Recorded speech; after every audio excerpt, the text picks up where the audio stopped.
yeah, DJ Nation fam, what is up? What is happening?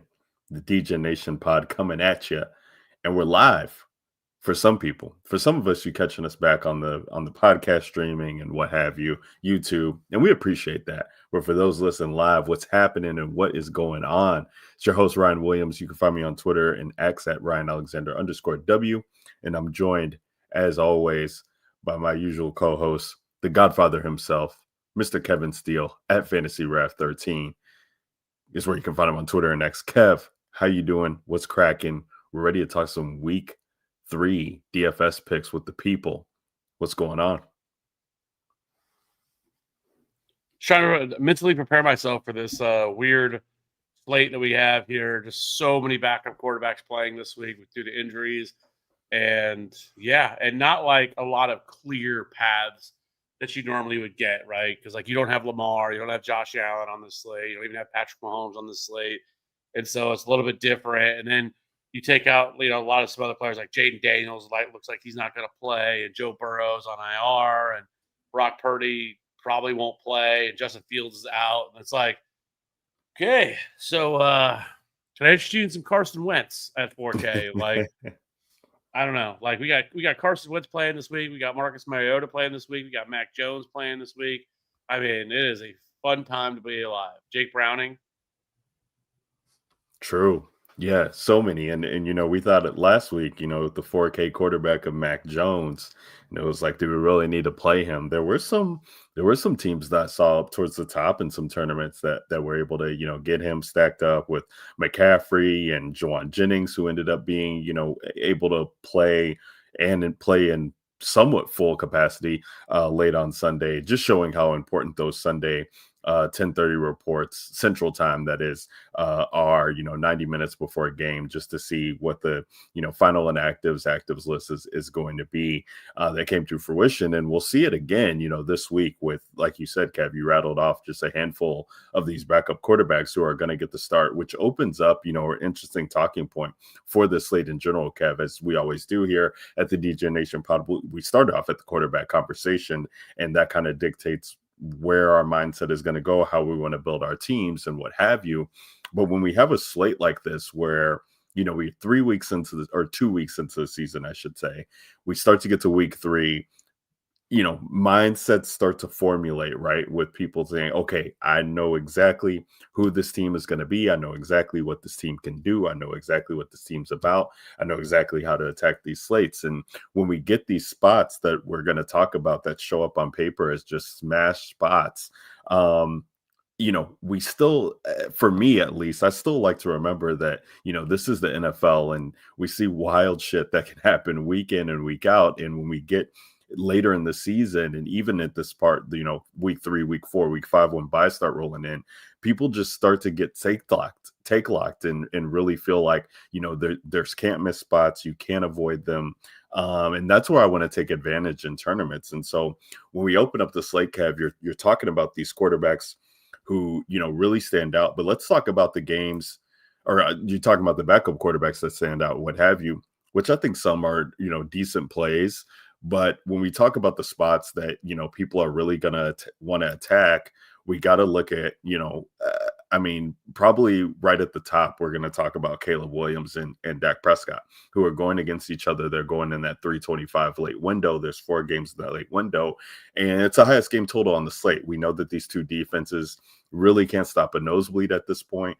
Caleb is still cheap at 5,600. You got Dak at 5,900. And we just saw these two teams, and I don't want to say both were in bonanzas, because one was in a blowout, Caleb Williams. The other one was in a bonanza, Dak Prescott with Russell Wilson in week 2. And these are just primary spots where people are they're going to feel like they need to lean into the spot, because you got two quarterbacks who could potentially be in the duels. But it really does worry me, Kev, that, even with the bad defenses on the other side, this game's outdoors, it's in the late window. Neither one of these offenses are ones that I tend to be able to trust all that often. I feel like they both stall out in drives. And if ownership is going to jump out in the way, early on that it's kind of shaping up, I expect both of those guys to be in the top 3 of quarterback ownership as it stands right now, unless something else crazy breaks. And that has me looking to get into pivots elsewhere. So, but I think that's a big primary spot for people this week. 'Cause I think some people will talk themselves into the backup quarter. Jake Browning's had some success. Um, he's been in this role for a little bit of time. He's going up against a Minnesota team in Minnesota that really is tough. You got Carson Wentz on the other side of that game, whom you mentioned, who's at 4K. We're possibly going to get Marcus Mariota at 4K. Tyrod Taylor's at 4,800 going against a tough Tampa Bay team. So I really think it comes down to, if you're paying down a quarterback, Caleb and Dak. But I really want to try and find pivots off of them at the start. So Kev, just I usually go back and forth on our favorite plays, but I really think that is a deciding point for people, is if you're playing the Cleveland or Chicago and Dallas game, or if you're not, and how you're attacking that with the quarterback position. Where are you starting out with your builds this week as we talk about the week 3 picks on DFS Draftkings? I mean, I do think the pivotal point, or the pivotal game, is that game. I mean, it's 15 over 50 point total. I mean, the next closest game was 45 and a half. Like, there's a massive difference between that game and everything else. And then just a lot of other things match up. I mean, the Bears pass defense has been horrific. Then they lose their Pro Bowl corner, Jalen Johnson, which is just going to lend things to be even worse. And then, on the defensive side of the Cowboys, it looks like they're still going to be without Deron Bland. And then, you also have two teams that are, top 12 in pace this year. Dallas is 4th in pace of play, and you have Chicago, who's 12th. And so, like, these two teams want to play fast, which gives you a lot more plays and a lot more opportunity. I think that it really is going to come down to, I think just overall, like, what ownership is, right? And if we're going to see, Dak at, 20% or something like that, then, and the rest of the offense is going to be really expensive. I probably would lend to try to find a different spot in, like, a larger field GPP tournament, because I just don't. I think there's enough chance. I mean, we're talking about the Bears here and Caleb Williams, and on the road. This is in a dome environment, and so, like, there's certainly a scenario where this game fails and it doesn't get there. And if that's the case, then it's a big leverage spot to be able to find other spots. And I think another one that I think you could definitely look at here is the Carolina-Atlanta game. These two teams are top 8 in pace of play. Carolina's 5th, Atlanta's 8th. These two teams, and they're not hard to stack. And I think, looking at least with this game too, there's a lot of consolidation here between the two offenses. And you have Michael Penix and you have Drake London, and basically Kyle Pitts would be in play. And if you want to, you can play Darnell Mooney. But then on the other side for Carolina, it's really Ted McMillan has really stood out and has really kind of separated himself within this offense. And so I think Ted would be, an easy run back, or if you want to go Bryce Young, who did have a bounce back spot. And I will say some of that was in garbage time when the Cardinals had a pretty decent lead. But, hopefully this can get things going within the offense. But you also have, like, Jatavian Sanders, who, had a pretty solid game last week, or at least in terms of usage. And so, like, you could look there. I think that game is interesting, though I do sometimes hate playing, like, divisional games, because those games can get a little bit weird. I also think a really sneaky game that I don't think anybody's going to want to play, at least that I've seen so far, I think the Patriots and Steelers game could be one that we could look at, that we could get some action on, because I don't think the Steelers defense is very good this year. And we've kind of seen it through the first 2 weeks. And then they have a lot of injuries on the defensive side of the ball. Joey Porter looks like he's going to miss. And so, like, they have a lot of injuries there.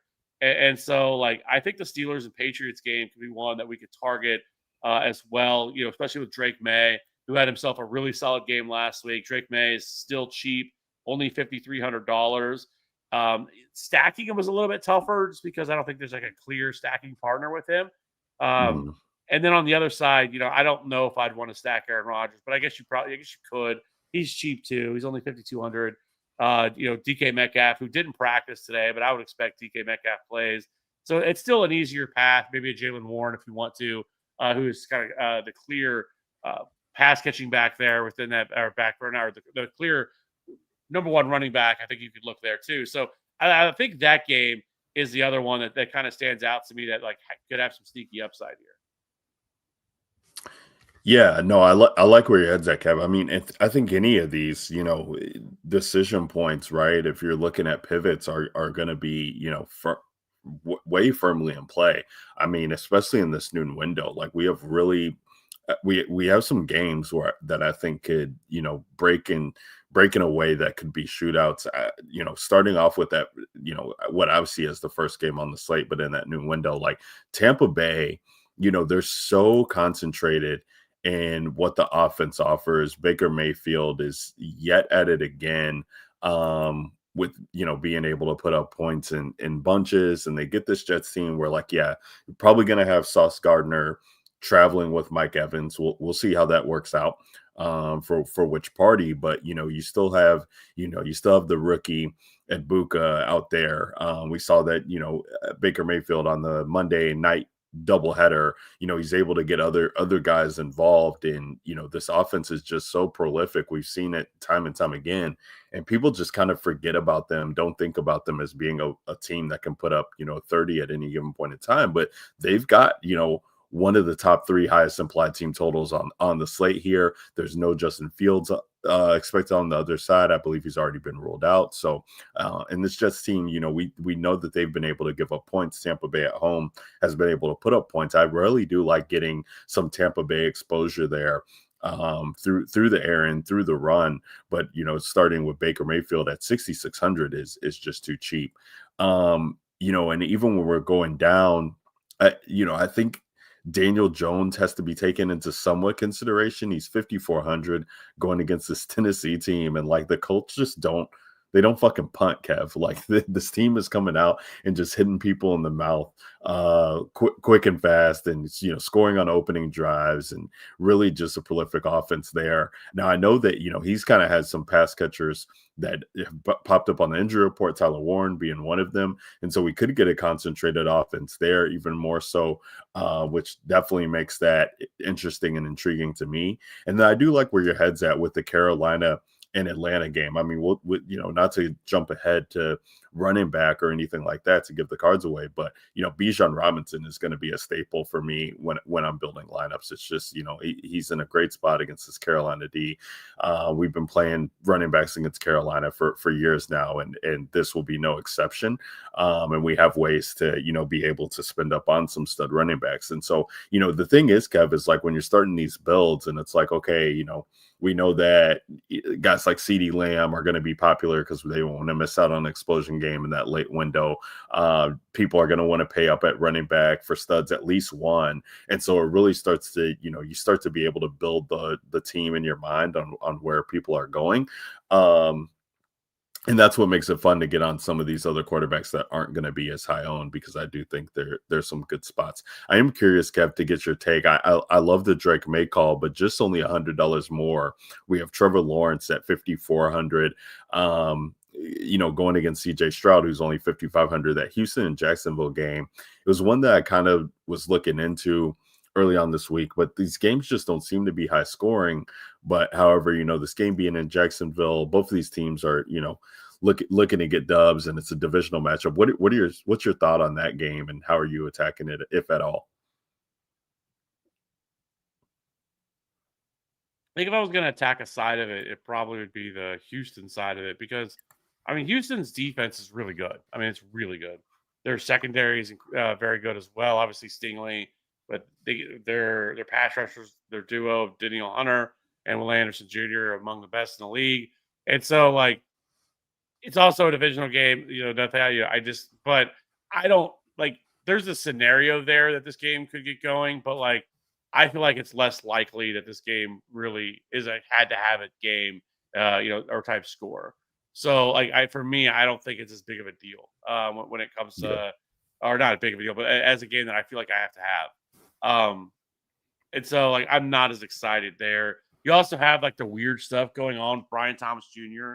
and Trevor Lawrence, where just the vibe it's not passing the Right. vibe check between them. It feels like there's something going on there.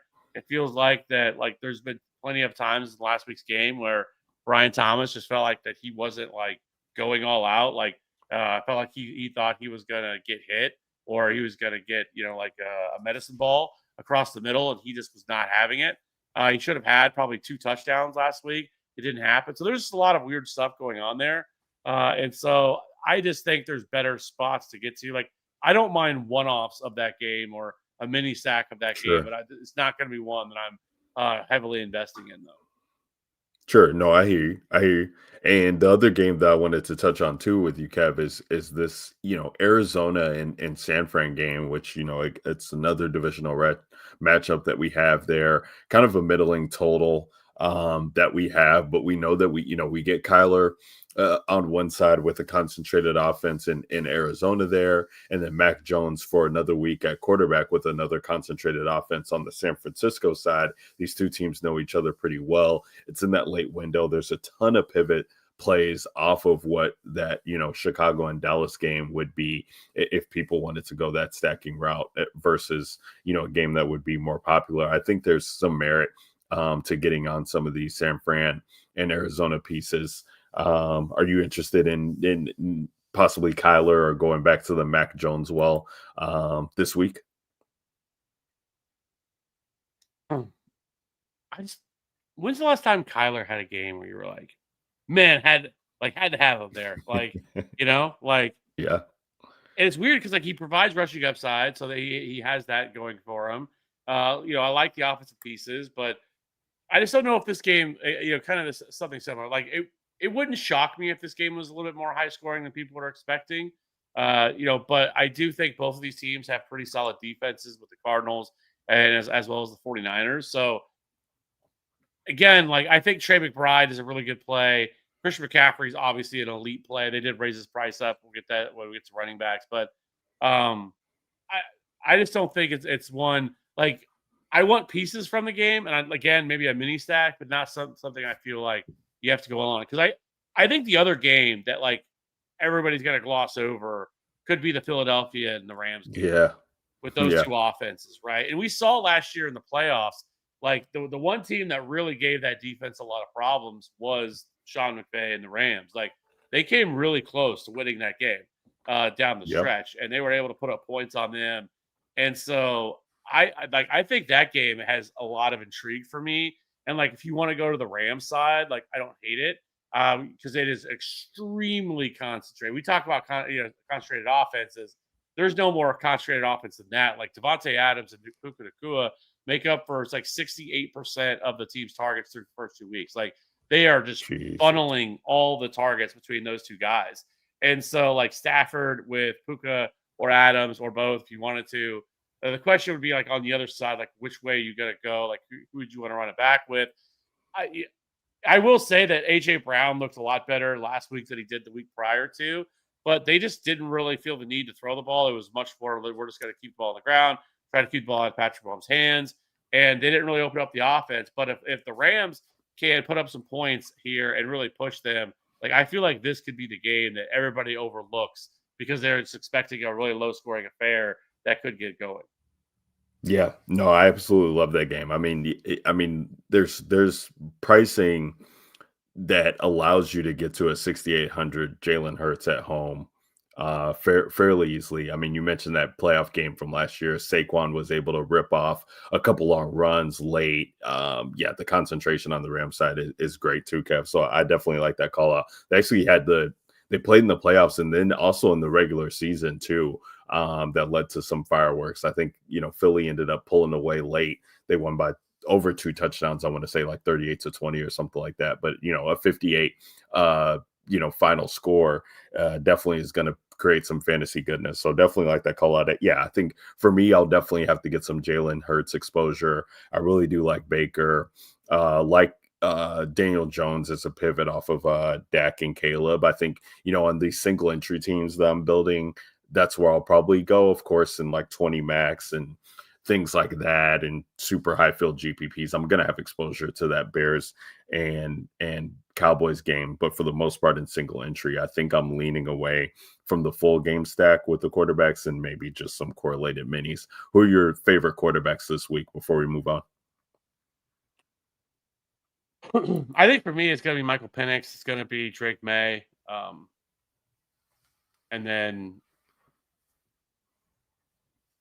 I think I like Stafford. I think is the other one that I do like.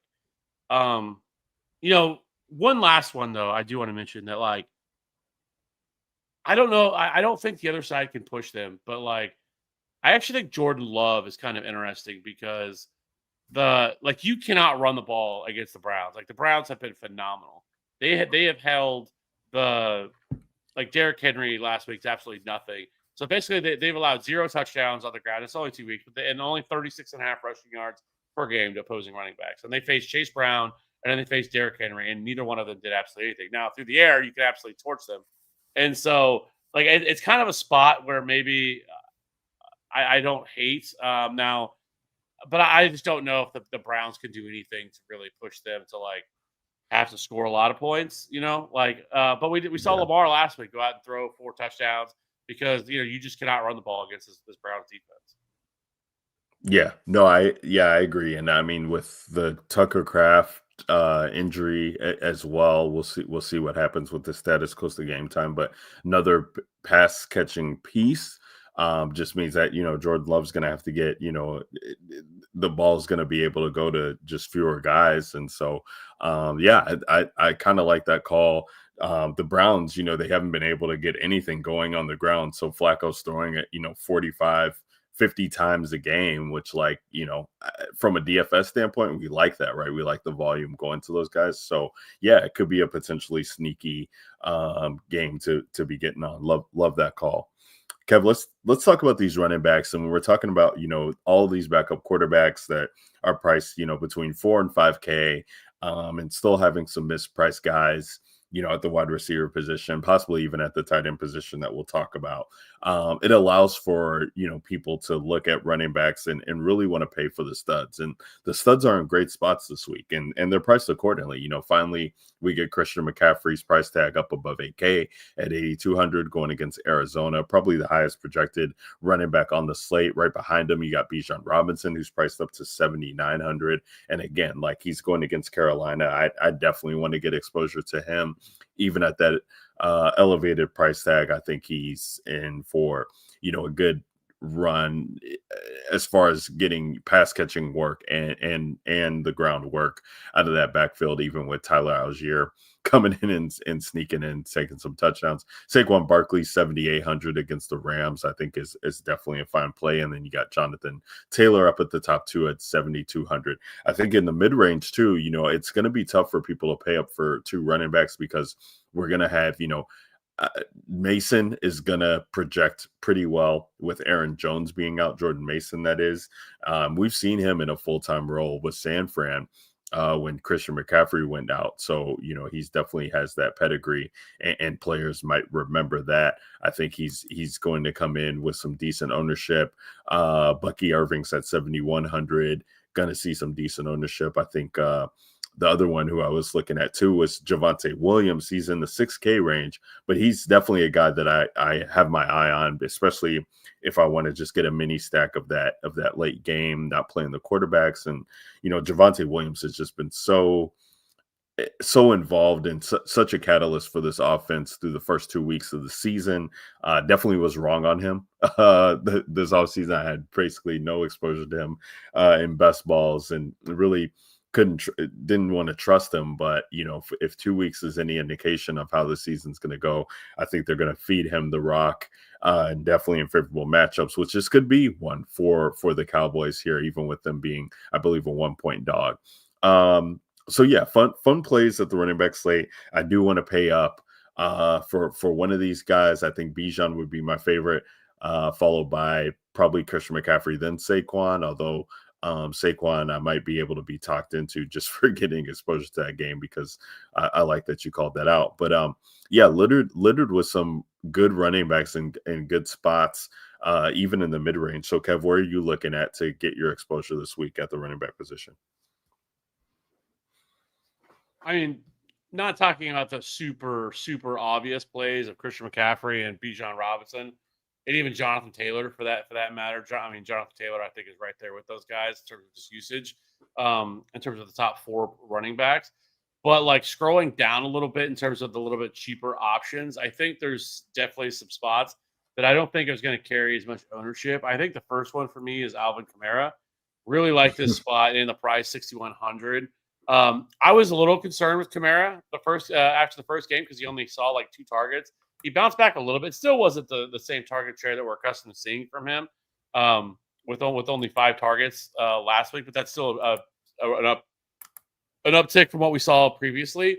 But this is just a really good matchup. Seattle has really struggled against pass catching running backs, allowing 19 receptions, 211 receiving yards, which is by far the most of any defense so far through 2 weeks. And also, they've allowed the 4th most DK points to the position.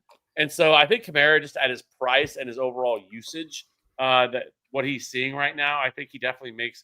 I think he's a strong play. You've already mentioned Javonte Williams, but I mean, the dude is getting a workhorse role. Like, he should be more. Honestly, with the role that he's seeing so far through 2 games, because he's averaging 16.5 carries, 3 targets, 12% target share. And, he's running a route on 70% of dropbacks right now, which is top 6 among all running backs. So, I mean, Javonte is just a clear workhorse, but you're paying, a much more of a handcuff type price at at $6,100. So I think both him and Alvin Kamara, I think are players that we can take a look at. I think other than that, I think, a little bit lower. I do think Tony Pollard's kind of interesting just because of his overall role within the offense. I mean, he is the true workhorse here. 19 and 20 carries each of the last 2 weeks. Involved a little bit, not as involved in the past game, only 2 total targets. And so, like Pollard, I think is a spot. But honestly, like, we have to talk about Jordan Mason, who's $5,400. But Right. the question is, like, is this good chalk or is this bad chalk when it comes to Jordan Mason? Because he's going to be heavily owned. He's $5,400. And I'm not saying it's like a free square, but so far this year, it's the closest thing that we've seen to it. And not to mention, he's going to see he's getting an incredible matchup as well against the Bengals, who have struggled this year against opposing running backs. And so, like, I think Jordan Mason is really hard to get away from at his price. Incredible matchup. And you already had KOC come out and talk about this game, or talk about him, and said that he's going to be the closest thing to a workhorse that they have right now. I don't think anybody else is going to see many touches. I will be interested to see how involved he gets in the passing game, just because that's not really something he's ever done. But I think just even through the first 2 games, I think Jordan Mason looked like the better running back. But at $5,400, are you okay with just eating that chalk? Yeah, definitely. I mean, at the running back position, we just want, we want workload, and there's not too much behind him to be able to make you nervous about what's going on. I will say the interesting thing that we have here is, like, Carson Wentz is going to be out there for, it's Carson Wentz versus Jake Browning. This game could have been way different had we gotten, McCarthy versus Burrow. And not to say that, like, McCarthy's look like an everworld beater, but I just think, when you have a guy who's been running everything in training camp, running everything leading into the season, they might have been able to open up things more for this offense. When you have a situation when your starting quarterback is out and your starting running back is out, I wonder how aggressive Kevin O'Connell is going to be with this team. That said, like I said, Jordan Mason has been in the lead role before. We've seen it, seen him in San Fran when he's been able to get that work. 5,400, it's not quite a free square, Kev, but it feels good against the Cincinnati team that has really been a sieve to opposing offenses for quite some time now. It just feels like a spot that's going to be tough to overlook.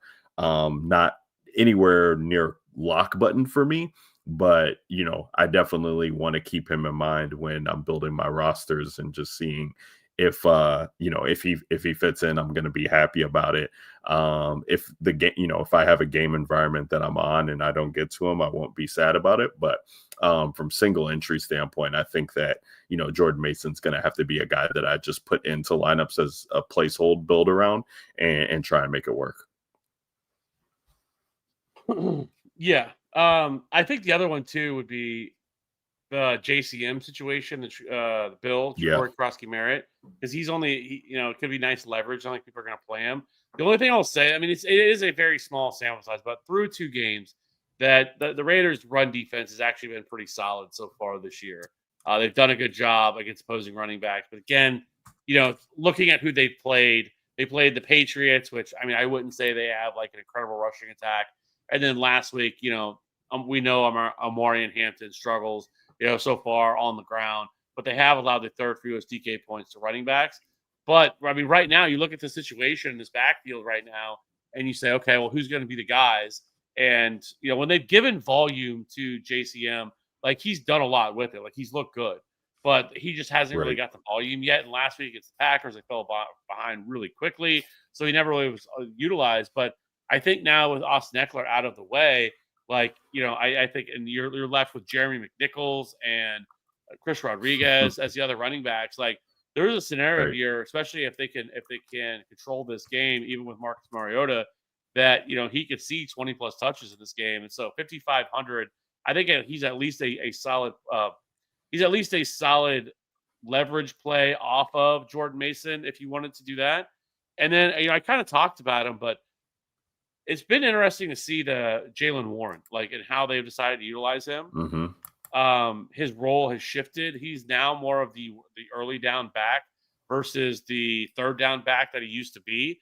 It feels like he's kind of taken over the Najee Harris role in this backfield. And he's playing around Definitely. last week he played about 60% of the snaps. He's still running a decent amount of the routes. He did see 4 targets last week, 134 total yards for him. But he's also really cheap at 5,500.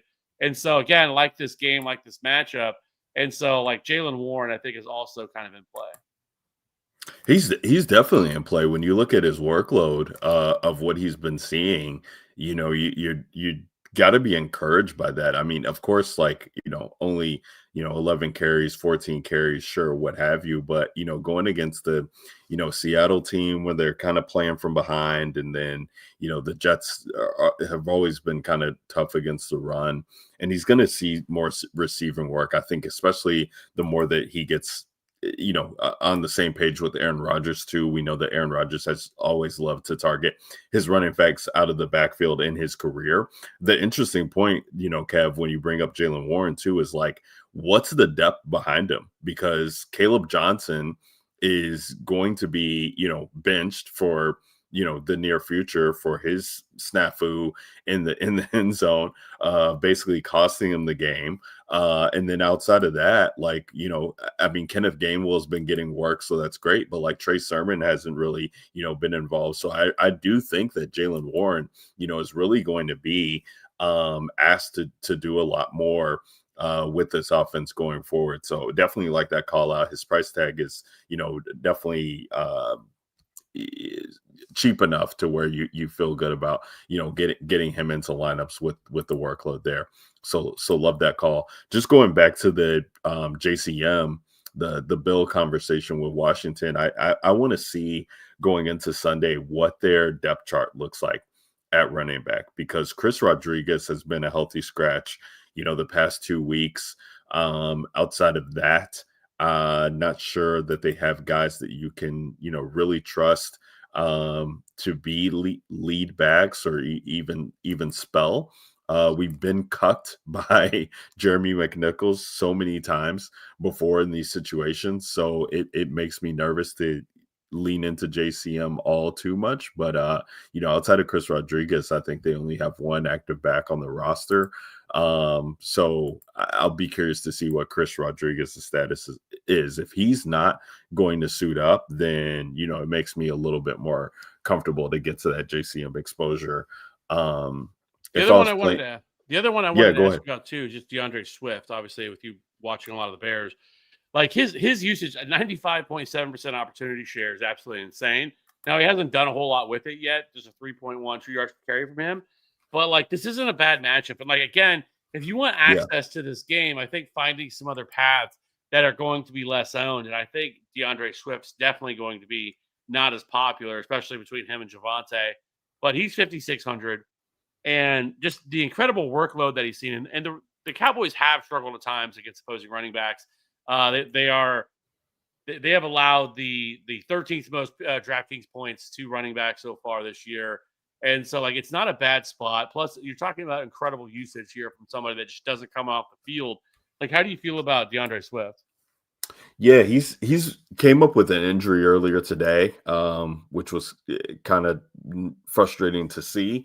His usage has been good. I mean, and this is something that was talked about kind of all off season because they didn't, they had a chance to draft Trevion Henderson, they chose not to. Really leaned into Swift being their guy, and just having Roshan, who hasn't been healthy pretty much all off season, and then we'll see what happens with Kyle Monangai, but he's a late round draft pick. So Swift is that dude. And like we're seeing it already to start in the season that, Ben Johnson is trying to trust and get him involved. It's the tales all this time with DeAndre Swift, though. It's like, okay, we're going to give you all this work. What are you going to do with it? And he just hasn't been able to be that explosive player that people have wanted him to be. This is going to be that telltale sign of, can he do it? You're in a home matchup, you're favored, even though it's by 1 point, but still favored back. And this is a defense that you can definitely run on. So at 5,600, yeah, I think it makes sense to get some exposure to a guy like that in this play. Not sure that I wouldn't have him as my only piece in this game necessarily, and he wouldn't be the first guy in my rosters. But I think that as a leverage play off of some of these other backs that we've been talking about, I think makes a ton of sense there. Yeah, he's just somebody I was just kind of looking at it just in terms of how much usage he's been seeing and just kind of Yeah, hasn't gotten there yet. Really hasn't scored a touchdown. That's been one of the big problems. But just in terms of cost, and then I guess in terms of the top four running backs, let's just say the top five between McCaffrey, Bijan, Saquon, Taylor, and Bucky. Because I'll be honest with you, I'm not playing any Josh Jacobs. Maybe I'll regret it. I know people are gonna look at this. Oh, he's playing the Browns. Like, great matchup. But I already talked about it. Like, they're elite against the yeah. run so far. And they have, like I said, they just shut down Derrick Henry. And everybody was going all in on Derrick Henry last week, thinking that he was going to go nuclear, and he did absolutely nothing for people. I think he scored like 4 DK points or something like that. Like, it's just not a good spot for Josh Jacobs. And so, in terms of the big five that we have here in terms of pricing, who are you wanting to most like? Who would you go all in on to play if you could only pick one? It'd probably be Bijan for me, in pretty decent fashion. Um, I my next highest owned player will be Bucky, just because I'm very enticed by the Tampa Bay team total. Want to get exposure to that game. So even if I'm playing Baker, I'll probably have Bucky. If I'm not playing Baker, I'll definitely want to get Bucky on the teams. So those will be 1 and 2 for me. And then, I mean, Christian McCaffrey's Christian McCaffrey. So I like getting to him. It was way easier to justify that when his price tag was 7,500. $700 goes a long way. So it makes it a little bit tough. Saquon's just a guy. I don't know. I just never get him right. If I play him, work goes to Jalen Hurts. If I don't play him, he'll pop off for 40 points. So I hate to put him at 4, but that's just kind of where it is probably for me. Or maybe even 5 with Jonathan Taylor there too. So, but yeah, I think definitely for me it starts with Bijan and Bucky, and then I'll kind of just play around with things. That I think for Saquon, probably not Jonathan Taylor as much, but for Saquon and Christian McCaffrey, I'd want to build around the game to be able to get exposure to those guys. I could see myself playing Bijan and Bucky as one-offs or just a skinny stack. Yeah, I think it's really close between Bijan and CMC, but I think I would still lean CMC. Like, the Yeah, workload he's seeing is absolutely ridiculous. I mean, he has a it's so stupid. 25% target share right now, um, through 2 weeks, It's 17 so dumb. targets. Like, he's getting wide receiver 1 type of looks in the passing game, and then he's also seeing 18 carries per game. Like, it's Right. even at his price, I feel like that with this usage, he should be in the 9K range. And I think it's You're only a right. matter of time before he will. Like, we remember, like, prime Christian McCaffrey. There were weeks where he was like 10K, and 10K. Yeah. you really had to make a decision on this, because, like, for him to kill you at that price, like, he had to go nuclear. But that upside is still within him. He hasn't necessarily hit that type of score yet. It's been 23.2 and 22.7. So like he hasn't had like some nuclear game where he's went, scored 30 or 40, but it's certainly within the range of outcomes. Like $8,200 is a little bit more expensive, but in terms of just what you're getting for the bang for your buck, if you will, like he's kind of unmatched with the role that he's seeing right now. And I and love the it. crazy part is he's also just being super efficient with his touches. Like it's not even just a pure volume thing, but he's running 76% of the routes. He's top 5 in yards per route run. Like every little thing that he does, like it checks all the boxes. And Arizona is not really a matchup that worries me now. And obviously, Carolina's a phenomenal matchup for Bijan Robinson too. Like I would really be interested to try to play around with some stuff to see if you can fit both of them into your lineup, because like these two, I think, are kind of head and shoulders a little bit right now.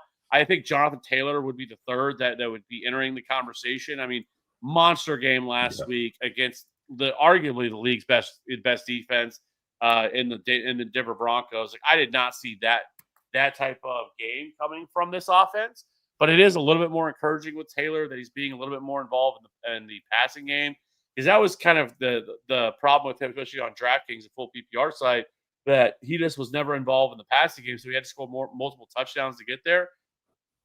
But either way, like he's just seeing an incredible, workload as well. Like nearly, I think it's like 90 some percent of the running back rush attempts uh, so far, and so Jonathan Taylor, I think, would be third for me on the list of running backs among the top 5 that I would want to get to. yeah. No, I hear you. I tend to agree with what you're saying there, Kev, on the running back. So it'll be fun. I like where your head's at of paying up for both, because I feel like that's what people always want to do. But when we talk about the Mason plays and we talk about some cheap plays, it's like the mindset is going to be get one of these studs because of the wide receivers, which we'll talk about here in a second, and then get a cheap guy to kind of round out the roster. So having two of those studs running backs in your lineups will definitely make for fun GPP builds. I like that a lot. Let's talk about wide receiver, Cav. Wide receivers, a fun one to talk about when we look at like kind of the hierarchy of pricing here.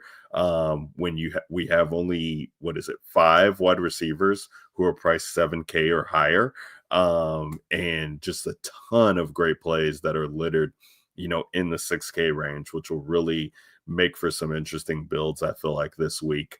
And again, I always like to lean into game environments and double stacks with the quarterback and things like that. But some of these prices, are just absolutely egregious. And the funny thing is, as much as I want to give, I give DraftKings some love, because when I look at Emeka Ibuka, with what he had been doing with his role, you see it. He starts out 4,600, goes up to 5,800. Again, that was not on the main slate; it was on the Monday night slate. But now he's priced at 6,300. So you like the respect that DraftKings is given to this guy because he's involved. So you're like, okay, good, good, good. And then you scroll down and you're like, where's Roma Dunze? Like, where's he been? He's been popping off this year, 15 points and 34 points in back-to-back games on DraftKings, and he's only 5,300. Like, what are we doing, DraftKings? I don't understand it. Don't understand the pricing. So definitely some fun plays here. But I think at the top, for me, it's going to be the case until he gets the 8K range. Like the favorite receiver for me at the top is Puka. I think when we are talking about this game earlier, Puka makes for a great correlation here on Philly pieces, whether you go Jalen or Saquon. 26 DK points, 27 DK points to start the season, and he hasn't had a receiving touchdown yet, Kev. Like he's only had a rushing touchdown. This dude's hitting a 100-yard bonus in one game. He's got 20 targets in 2 games to start the season. Like he just does everything. And when we're talking about these matchups, the playoff matchup and the regular season matchup last year, like, and that was with Cooper Kupp still on the roster. Again, whatever you want to say, shell of himself, but still there. And he's still finding work. And so even with Devontae Adams there, this dude's still finding work. I just absolutely will try and continue to figure out ways to get him on rosters, because he just he just does everything, and it's great to be able to know that you got Puka on a team and to see him put up 20 points as easily as he does. It's incredible. I think these other guys who are up at the top, I don't think I can play them, solo on any rosters until we get to Jackson Smith and Jigba, who's 6,500. Really like him and the workload that he's seeing. At some point, it's gonna break for AJ Brown. He's 6,300. Like, I can't remember seeing AJ Brown this cheap. So I rarely ever play him as a one-off, but at a price tag that is just itching for you or screaming at you to play him. Like, he's the same price as Egbuka, and don't get me wrong, like, Egbuka's been great to start the year, but it's still AJ Brown. Like, I'm not ready to write him off yet, so he's definitely going to be in play for me. If I had to get a piece of the Dallas offense here, George Pickens at 5,900 would be one that I really like. These secondary receivers have been popping off against the Bears because of the depleted secondary that they have. So that's, he's a great way to get exposure to that game. I know you had mentioned, Trey McMillan. I think we were talking on the show and then even pre-show in that Carolina game. He makes for a great, mini stack player, even solo play at 5,900. When we're going down these cheap guys again, like Rome's going to stand out to me. I think Matthew Golden's interesting for Green Bay with the injury to Tucker Kraft. If he is out, that's going to be one that I look at. Calvin Ridley at 5,100. I do like this. The Saints offense is pretty concentrated, and they won't raise the price on Olave and Shaheed. These guys have been, in my lineups a lot to start the year already. Just because they're like the only two, I mean, outside of Juwan Johnson, but these guys are getting a ton of work there. So they make for interesting plays. And then when we go down to the cheap range, Kev, before I toss it over to you, a guy like Troy Franklin, he was a popular waiver wire pick, I feel like, this week for Denver. It's really tough to get explosive plays against this Chargers team. But if the Chargers are putting up points, we haven't really talked about Denver, all pod, but Troy Franklin's definitely been involved, kind of got a little bit of rapport there with Bo Nix from their college days. They seem to want to get him involved. He's only 4K. He makes for an interesting play, cheap play this week. To me, what stands out to you at the wide receiver position, and where are you leaning into for your builds? Yeah, I mean, I think, I 100% agree with you on the Puka call. He makes way too much sense. CD Lamb is also right there with him. I think both of those two are probably the two favorite spend up options that I want to get to. I do think there's some interest with Nico Collins. He just kind of hasn't quite got there, but I mean, the opportunity is certainly there though with Nico. Should have had probably multiple touchdowns last week. CJ Stroud just barely missed him, but he's still fourth among all wide receiver and red zone targets. He is still seeing a really, really solid first read target share, 35% of the first read target share, 26% target share within the offense. So there's still lots of like with Nico Collins. We know this dude can explode. He's arguably one of the most efficient wide receivers in the league. He's right there with AJ Brown. Guys just don't need as much to be able to meet that to pay off their price. And so I still like Nico Collins at cost. But I think for me, I think it starts with, because sub 7K wide receivers, there is a lot to talk about here. Like Jackson Smith and Jigba, for one, I'm going to continue to play him. I mean, the role he's seeing is just incredible. 44% target share, almost 12 targets per game for him. He's also sixth in deep targets. Seeing 60% of the market share of air yards. He's sixth in first read target share. And right now, I mean, he's 20.6 in XFP, and he's second in yards per team passed in, fourth in yards per route run. Like, he is an absolute baller. The price is just incredibly underpriced at $6,500. And so love JSN against the Saints. And then you brought up Roma Dunze. I don't get it either. He should be probably at the very least, he should be 6K at the very least. Right. He should be more expensive than what he is, because if you look what he's done, I mean, so far, and now it is a small sample size, only 2 games, but he's seeing 30% of the targets, 36% first read target share, He is seeing 60% of all red zone targets from this offense so far. And he has a really good 2.43 yards per team pass attempt. He's top 12 in yards per route run. And this is an incredible matchup. The Cowboys have allowed 453 receiving yards and the third most receiving touchdowns, the second most DK points to wide receivers right now. And so DK Metcalf, Rome Odunze is the Bears' best wide receiver. And I don't know if this is a hot take or not, but I feel like DJ Moore is on his way out. It just going back to last year with all the weird vibes that he would give off and he would pout on the sideline and he just doesn't feel like that.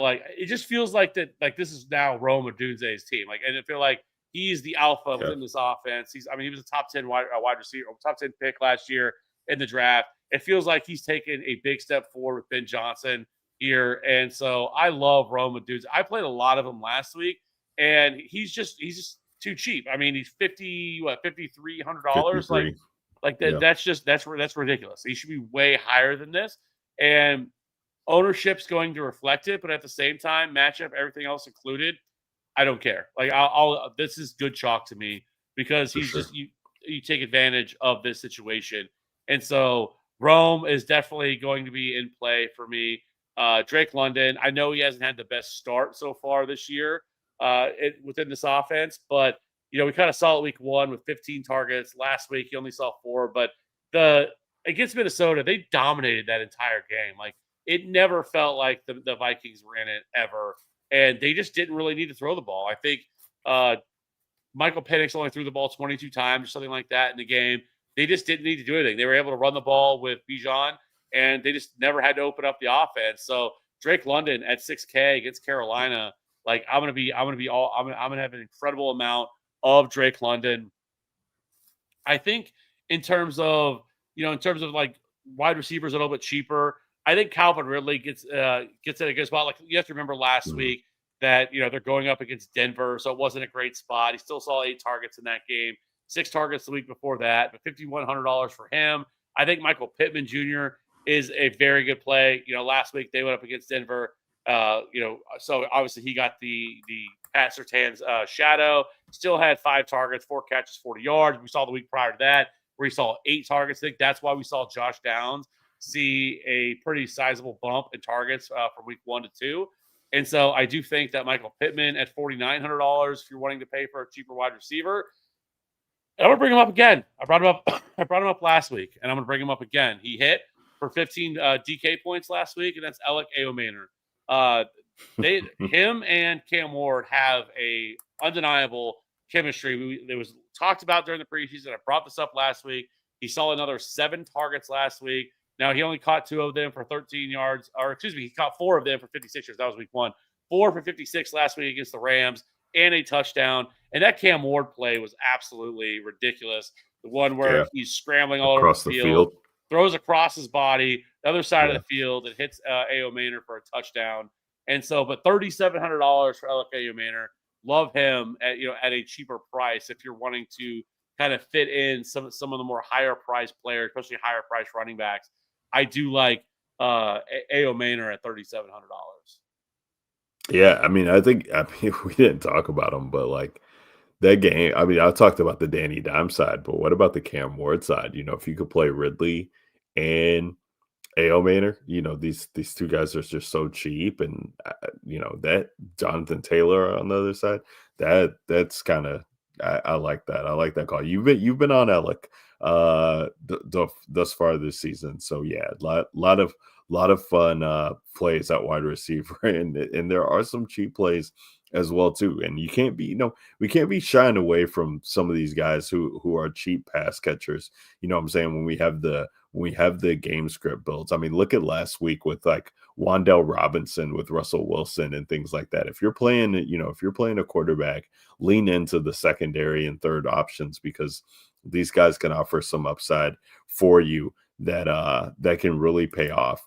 I will say, Kev, too, another guy who I'm interested in, even though we not really on the game, but Cedric Tillman I just think this dude is a stud, and it kind of sucks that he's buried in Cleveland and with the struggles that they have. But in this Green Bay game, I think they'll be needed, like you said, Kev. I don't know that Cleveland can establish a run against this Green Bay front, and they're going to be sending pressure. Like Flacco might have to throw another 40 plus times, and Cedric Tillman has definitely been involved thus far. He's got touchdown in both of their 2 games to start. I think that he's definitely making a name for himself, and want to get exposure to him.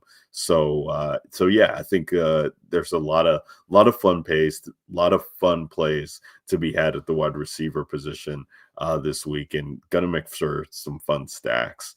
Any other things you want to touch on, Kev, before we move to tight end? The only other one that I would mention would be Mike Evans. Now Yeah, it does worry me a little bit with Sauce Gardner. Like does he get a full shadow coverage? Especially, I would be less inclined to want to play Mike Evans if Emeka Egbuka misses. Now Egbuka, who was supposed to return to practice today, he did not. He got another DNP. Did not practice today. But that's right. Yeah, if Egbuka plays, which monitoring practice reports tomorrow is going to be super important, then I would have some interest in Mike Evans because Mike Evans is $6,600. Feel like that's a little bit undervalued and underpriced. Really, for him, like everything else aligns for what you would expect from him, though. Like he's still getting a ton. He has a 44% first read target share from Baker Mayfield. That is top 5 among all wide receivers. He is top 12 in target share, 20% target share. He is seeing a lot of deep targets. He's still the favorite option inside the red zone. He's top 8 among wide receivers in red zone targets. So, like, there's plenty of things to like here with Mike Evans. He just hasn't scored a touchdown yet. Those have been going to Emeka Egbuka. And if Egbuka plays, then I think Mike Evans at $6,600, like, I expect a breakout is coming for Mike Evans where he is going to find the end zone.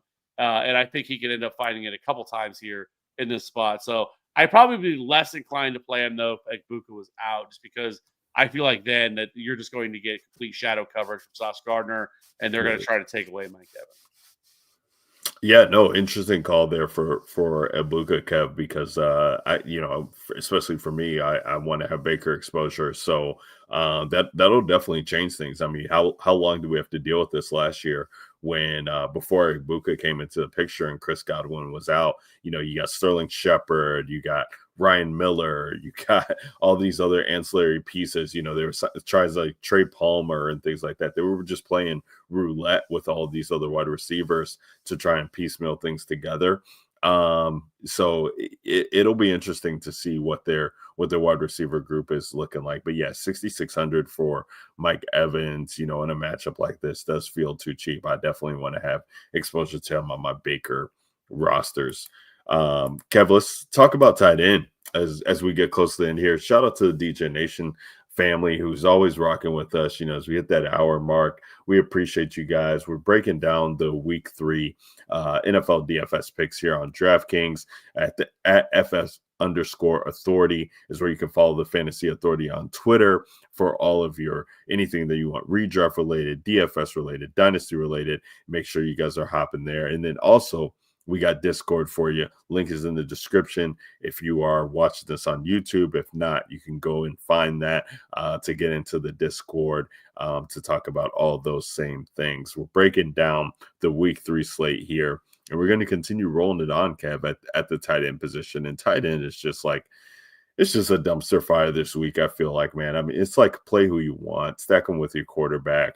There's no real guys that like stand up to me at the top. I mean, we could go back and talk about the Trey McBride. Well, he was 6K last week. He's 5,700 this week. He's a stud at the top, but it's like, do we really need that? They're finally starting to slowly but surely creep up Jawan Johnson's price tag. He was 3,300.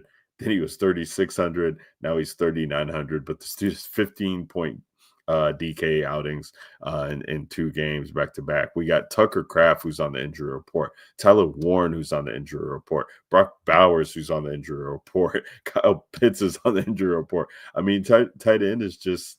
It's just a dumpster fire, man. You got Goddard and Evan Ingram dealing with injuries too. So it's like, where do you even go? Where do you start when you're building lineups? I mean, I do think that it's fun to get back to the Njoku well. when people were writing him off for Harold Fannin. And even though, the big games haven't been there, he's still involved. If you feel like Cleveland's going to have to pass, I like getting exposure to him. I'm going to be playing Jawan Johnson a ton because he's still cheap and he's so involved. And other than that, like, unless we get some clarity on some of these injuries, like, those will be guys like 4K range and 3K range. So I'm looking for one offs if I'm not stacking the tight end with my quarterback, and I'll just try and stack the tight end with my quarterback. Like, I'm gonna be playing Kate Otten because I like Baker Mayfield. I'm gonna be getting exposure to Jake Ferguson if I'm playing Dak Prescott. Like, I'm gonna be attacking these dudes. Tyler Warren, I'm hoping he plays for my Danny Dimes exposure. I'm gonna be attacking these dudes who I have quarterbacks with. I don't know that I'll get to Trey McBride solo, but we'll see how it shapes up later in the week. What are you doing at tight end, Kev? Yeah, I mean, it sounds like for like Tyler Warren, it sounds like he's good to go. He got back to limited practice today. That's kind of what I wanted to see. So I think Tyler Warren will be fine. We want Tyler Warren to play. Tyler Warren has been an absolute dog so far through the first 2 weeks. He's certainly somebody that Daniel Jones looks to a lot. Fifth and first read target share among tight ends. He's seeing a 26% target share so far through 2 weeks. He's running 92% of the routes, which, if you're wanting to play a tight end, like, a lot of these guys will only run 50, 60% of the routes. Like, this dude's out here running pretty much all of the routes within the offense. And Great. so I think Tyler Warren at $4,400, like, again, he probably should be in the 5K range right now. I think I feel like Tucker Kraft will probably be okay. It sounds like it was a minor injury, nothing to really truly worry about. But I think Jake Ferguson, though, is an incredible play at 4K, coming off a game where he saw 12 targets in week 2, another 6 targets in week 1. We know Dak just loves the tight end Great. position, especially once you get inside the red zone. He's always going to be looking for Jake Ferguson. Completely agree with you on Jawan Johnson. Just incredible run out right now. I mean, 12 targets in week 1, 9 targets in week 2 with a touchdown. It's just, I think this is going to be something we continue to see. They spent a lot. They did give a pretty big contract extension this offseason. So, but Jawan Johnson, $3,900. And then I think if you wanted to pay down, I kind of talked about it, but I'll mention them really quickly. Jatavian Sanders, second-year tight end. They drafted him last year and saw 9 targets last week in this offense. And honestly, outside of Tet, like, Xavier Legette is fucking terrible. Like, that dude has 15 targets, and I think he has like 5 receiving yards so far. Like, he is absolutely dreadful. The corpse of Hunter Renfrow is out here seeing, garbage time targets, but Jatavian Sanders is $2,900, and so a cheaper tight end Yeah. play, or excuse me, $3,300 at that price. So $3,300, Jatavian Sanders. I think that's probably as low as I would go. I don't think there's anybody below that I would have a lot of interest in. And always, we talk about it all the time. In a stack of a quarterback, depending on, for the most part of that player, I would always try to get the tight end involved in that. Maddie talks about it a lot. Like, whenever quarterbacks get there, they tend to drag along their tight end. So I think that is also something to keep in mind when it comes to tight end position. Definitely, and yeah, Kev, you've been on the Jatavian Sanders train for some time now. He did see a lot of that work too when they were fighting back against Arizona in that second half to make it a game. So definitely like to see who the players are used in crunch time and when the cards are on the table. Jatavian Sanders was definitely one of those guys for Carolina. Real quickly, Kev, a guy that we probably glossed over here, but TJ Hawkinson at 3,800 is really interesting as we were kind of talking about this slate. You got a backup quarterback in Carson Wentz who's going to come in, a guy who targeted tight ends, in his tenure over the course of time. And, TJ Hawkinson has had a slow going to start, but without Aaron Jones being involved in the offense, the game script changing there, I could see them getting more looks to TJ in a game like this against Cincinnati at home. He's only 3,800. He's definitely going to have to be a guy that I look at getting into my pool for that reason. How are you feeling about TJ this week? He just hasn't looked very good to me. And he hasn't been very good. I mean, even last year he wasn't very good once he came back from injury. But even this year, I mean, he just hasn't done a whole lot. He also really hasn't seen I mean, 17% target share is not crazy. It's not bad. It's not terrible. Um, but it's not. I feel like there's better plays, but I hear what you're saying, especially with the Aaron Jones stuff. Um, there's the path, and Jordan Addison is still suspended. He'll be back next week, but Yeah, he's still running 82% of the routes, so he's out there a lot. He 18% first read target share, which is top 10 among tight ends, but hasn't had any looks inside the red zone. Now, granted, something that I guess we could point out is the fact that JJ McCarthy, outside of one quarter, has looked inept. Like he has no business being out there right now. Like he looks terrible, and I think that is hurting the entire offense. Same thing with yeah. Justin Jefferson. Now the question is though, what does Carson Wentz have? We really haven't seen Carson Wentz. I know he played Week 18 last year for the Chiefs, but that was without all of the Chiefs' weapons, like none of the backup offensive line against the Broncos. So, like, Right. there certainly should be some context behind that. But it's been a long time since Carson Wentz has really done anything of note in the NFL. And so, but with Wentz, at least you have something like that. We have seen KOC for the most part, most of his guys that he's brought in, guys like Josh Dobbs, guys like Nick Mullins have come out and had huge Right. games, 300-yard passing games in this KOC offense. And so, like Carson Wentz, like maybe he can support TJ Hawkinson this week. We'll see. But I don't know. Like, I don't know. I don't know if I can get there. No, I hear you. I mean you're hitting all valid points. I think for uh what's his Carson Wentz's sake, he's gonna want to, he needs playmakers to be able to get involved. So, maybe we see Hawkinson, get uptick, or maybe it's Thielen, who knows. But for a tight end position that's, pretty much gross, if we can get some extra work from him, I think it's intriguing for sure. And he's $100 cheaper than Jawan. He's only, a couple $100 cheaper than Fannin, or Kate Otten, or Schultz, or Jatavian Sanders. So I just saw his name there, and I just thought that was interesting with us getting Carson to start. Tight end's just been gross all year, so pick your poison there. Let's talk about defense before we build a team and wrap it up for the people here. DJ Nation podcast coming at you live, guys. Defense is fun this week. We have, what is this? I mean, a good number of defenses that are priced 3K and above. Pretty much like half the defenses are 3K, half the defenses are 2K, which definitely makes it fun. I think off the initial, bat for me, I'm interested in the Colts at 3,300. They've been making a ton of plays early on. The Falcons make a ton of sense as well too, going against Bryce Young, even though it's on the road, but they've been teeing off. They're these rookies that they have gotten, and Pierce, and I forget the other guy's name, but these guys have been studs to start, and have really made an impact early for this Atlanta D. So I'm definitely interested in them. If we're going down cheap, I agree with you, Kev. Like the Steelers D has just not, they're dealing with injuries for sure too, but they just look like a shell of themselves. So they're 2,800. But on the other side, like Aaron Rodgers hasn't looked that well either. I've been going back to this Patriots team. They get the touchdown from Antonio Gibson last week on special teams. Like they've been playing with some heart. So I could pay down for, a team like the Patriots. I think maybe, you could maybe talk me into some Raiders at 2,300 if Mariota's the one out there. But I really, that 2,600 range and above is where I'm going to be looking at. So Colts, Falcons, Patriots probably for me to start. Chargers are a little bit interesting at 2,900.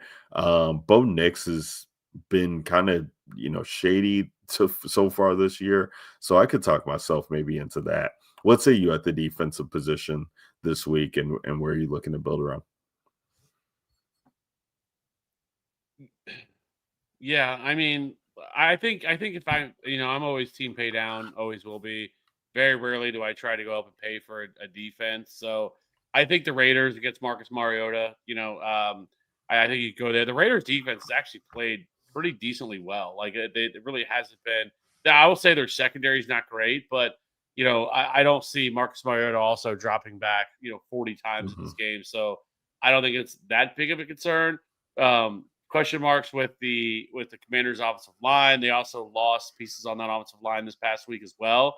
So that is going to be a problem. And so, Max Crosby and company here, the Raiders, I do not mind at $2,300. Maybe if you want to get a little cute with the Bengals and say that okay, Carson Wentz is still terrible, and could the Bengals do something here at $2,400? I don't know, Oh, especially on the geez. road, but I think it's at least a path there for that. So I think those two would be like the two cheap defenses that I think you would look at. Like in terms of like any pay up options that I would have like interest in, like obviously, you'll never need it. Like the Packers obviously are great plays. The Seahawks are awesome plays at $3,600. But I just don't feel like unless I just have the extra money left over with the roster that I built, I don't think there's a big reason to get up to a lot of these defenses. Yeah, no, I hear you on that. It's going to be what fits into your lineup for the most part, but I do think that low 3K range is going to be one where I live in. Low 3K range, high 2K range is going to be a spot where I live in a lot this week.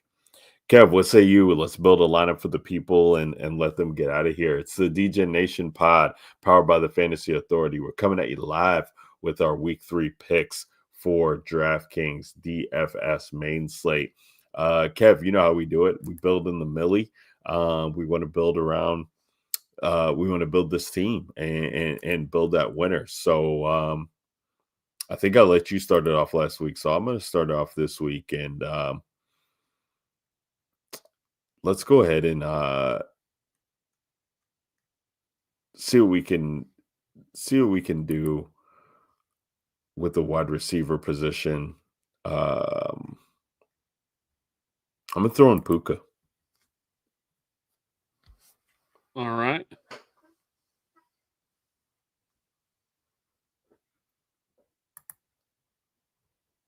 Well, give me Matt Stafford.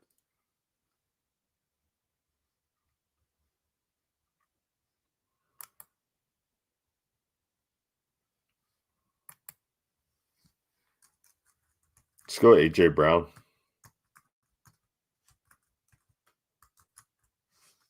All right. It is wild that AJ Brown $6,300. Like, I'd be interested to He's know the last time so he was this cheap. cheap. Maybe with the Titans at some Dude, point, I guess. Probably would be. I have no idea. Yeah, maybe before he got traded. I can't remember a time when he was closer to 6K than 7K. Because it's so consolidated, I'm just going to do it. We're going to go Devontae Adams. Oh my God, let's go. All right, so just because of the way the build is going, I'm just gonna throw Jordan Mason on this team to give us some relief. Got a running back, tight end, flex, and defense to go. Well, since I want, I think we should at least want some. I think we should want some exposure to the game. I'm going to go with Javante. Oh, easy. Let's go Rome then too.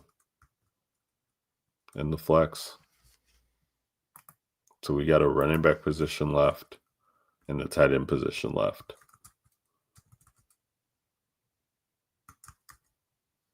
I'm sorry. No, I mean defense position and then tight end.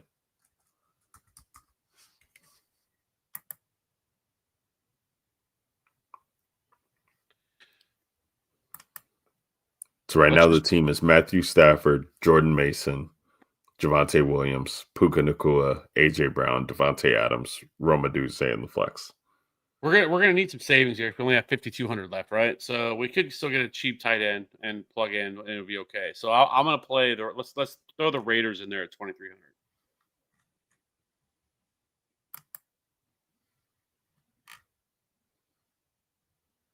So that would give us 5K for a tight end, which is Tucker Kraft or Warren. You could, but then what are you going to do with the other running back? I mean, you're going to really pay down. That's why I was saying, like, we could probably pay down to a cheap running. Like if we went like say Oh, Juwan I see. Johnson at $3,900, that would leave $6,500 on the table. I see what you're saying. I see what you're saying. If we wanted to go That's Jatavian interesting. Sanders for savings, that would leave $7,100 on and then you could pretty much get up to all the way up to Bucky and anybody on down if we wanted to do that. But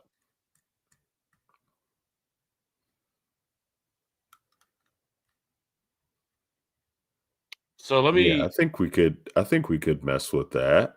Jatavian and Bucky, as opposed to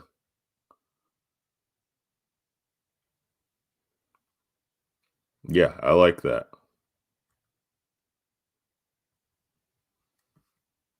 I am perfectly fine with that.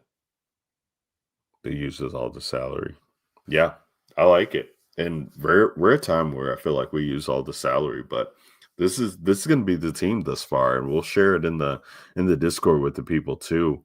Just let them know where our heads at this point of the week at least. We got Matthew Stafford at quarterback, Bucky Irving and Javonte Williams running back, Puka, AJ Brown, Devontae Adams, Roma Dunze, wide receivers and flex, Jatavian Sanders at the tight end position, and then Raiders D rounds it out. That's $0, and that's going into the millie. That's a fun team. I think you can do a lot of fun builds when you either maybe not fade, but get less of that Bears Cowboys game and lean into some of these other games. Makes it really enticing, and that's what we want for the millie too. When a team like that, so that's good. That's good. We're locked in. We're in that millie. Get after it this week, guys. It's week 3. This is a week to take chances. Be responsible with that bankroll, but definitely don't get take locked. If you like a spot, go after it, because this is where you start to see chalk really form. And if it hits, it hits. If you didn't have it, then you're dead. But if you don't, you definitely have a shot at taking down some of these tournaments and GPPs that Kevin and I like to play. So it's a fun one to get weird, and you definitely should embrace that. Kevin, any final words for the people before we sign out? No, but I think I glossed over your Jordan Mason pick. I think I just took him out whenever you said. No, I no, no. just, It was good that you said that though, because we had so much salary left. I mean, he was a placeholder, but like we were able to, I'm fine getting off of him to get to Bucky and Javante. That's totally fine. So the way we built that team made sense. yeah, and I think overall, I just think this week, like we kind of said at the beginning, that this is going to be a week that everybody's going to want to play the Cowboys and the Bears game. Let's see what I think pricing on the quarterbacks are cheap and everything else, and the game total, and there with not a lot standing out. I think if you could find a lean on one of these other games and go all in on that, I think it could pay off big time, because I do not think that it's like any sort of a lock that the Cowboys and Bears game is going to go off, and it could not get there in a number of different ways. And so finding other spots to target, I think, is going to be huge. I think there's a lot of value still on this slate without Yeah. having to get like crazy with it. And I think there's also good chalk on this slate. Like I usually am like anti chalk, like, oh, I'm not playing that. But like, I think the chalk plays that are this week, I think they're chalk for a reason. And I think I would be leaning into some of this, some of the chalk that we're going to have this week. Yeah, I couldn't agree more. I mean, hey, you're finding out that some of these guys are just too cheap. I think that's where it comes down to me, Kev. It's like the guys who are just you see the production, you see the price hasn't raised that much on them. Let's lean into them and see if they can pay off before they get elevated to a point where they should be. So we'll take advantage of the underpriced guys this week, and we hope that you guys too. It's been the week 3 edition of the DJ Nation podcast here, coming at you live. NFL DFS picks. You know how we do it on DraftKings. Always, again, powered by the Fantasy Authority at FF_authority. So you can follow us on Twitter and X. Link is in the description and YouTube. We appreciate you guys who've been watching along on YouTube Live or go back and listen. Make sure you hit that like button if you can. Subscribe to the channel. That's always appreciated and helps a lot. For the Godfather himself, Kevin Steele at Fantasy Rap 13, where you can find him on Twitter and X again. Ryan Williams, where you can find me on Twitter and X, Ryan Alexander_W. We'll catch you guys next time for the week 4 breakdown. Until then, you know how we do it over here. It's get that money. Peace.